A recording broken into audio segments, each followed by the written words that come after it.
कल्पना कीजिए 1919 का वो अप्रैल, अमृतसर की गलियों में हवा भी भारी हो चुकी थी। बैसाखी का त्योहार, फसल कटने का उत्सव, लेकिन शहर की सड़कों पर सन्नाटा और गुस्सा दोनों साथ चल रहे थे। रॉवलेट एक्ट नाम का वो काला कानून जिसने भारतीयों को बिना मुकदमा चलाए जेल भेजने का अधिकार दे दिया था। महात्मा गांधी ने हड़ताल का ऐलान किया। 10 अप्रैल को अमृतसर में आग भड़क उठी। नेताओं सत्यपाल और किचलू की गिरफ्तारी के बाद भीड़ ने अंग्रेज अधिकारियों पर हमला किया। ब्रिटिश सरकार डर गई और तभी लेफ्टिनेंट कर्नल रेजिनाल्ड डायर को बुलाया गया।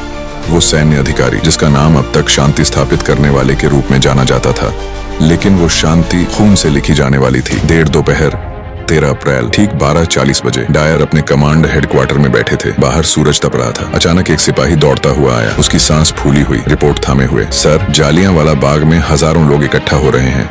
महिलाएं, बच्चे, बुजुर्ग, कोई सभा हो रही है। बैसाखी मेला भी है, लेकिन विरोध प्रदर्शन भी। आपके प्रतिबंध के बावजूद। डायर ने रिपोर्ट पढ़ी। चेहरा पत्थर जैसा, कोई भाव नहीं, लेकिन अंदर तूफान। उन्होंने घड़ी देखी। दोपहर के 12:40। फैसला लेने के लिए सिर्फ कुछ घंटे बचे थे। शाम 5 बजे तक समय जैसे रुक गया। डायर ने सोचा, ये तो विद्रोह है। अगर आज इन्हें छोड़ दिया तो कल पूरा पंजाब उठ खड़ा होगा। ब्रिटिश राज की जड़ें हिल जाएंगी। उन्होंने तुरंत एक विमान भेजा।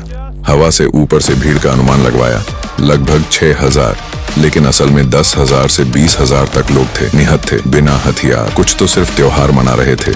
बच्चे अपनी माओं के आंचल में छिपे। लोग भाषण सुन रहे थे। कोई नहीं जानता था कि मौत का फरमान ऊपर से आ चुका है। डायर ने 30 सेकंड में फैसला कर लिया, जैसा उन्होंने बाद में खुद कबूल किया। ये अवसर है, इन्हें सबक सिखाऊंगा ताकि पूरे देश में डर फैल जाए। कोई चेतावनी नहीं, कोई वार्निंग नहीं, कोई भीड़ को तितर बितर करने का आदेश नहीं, बस सजा। वो उठे। 50 सिपाहियों को बुलाया, 50 राइफलें, 2 बख्तरबंद गाड़ियां, लेकिन बाग की संकरी गली में गाड़ियां नहीं घुस सकीं। फिर भी डायर आगे बढ़े। शाम ढल रही थी। हवा में धूल और डर का मिश्रण।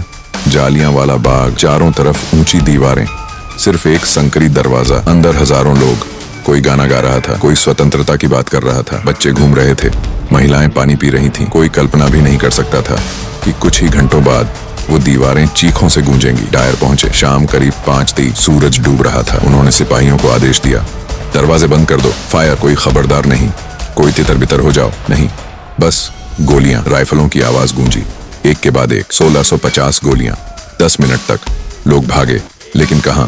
दीवारें ऊंची, दरवाजा बंद।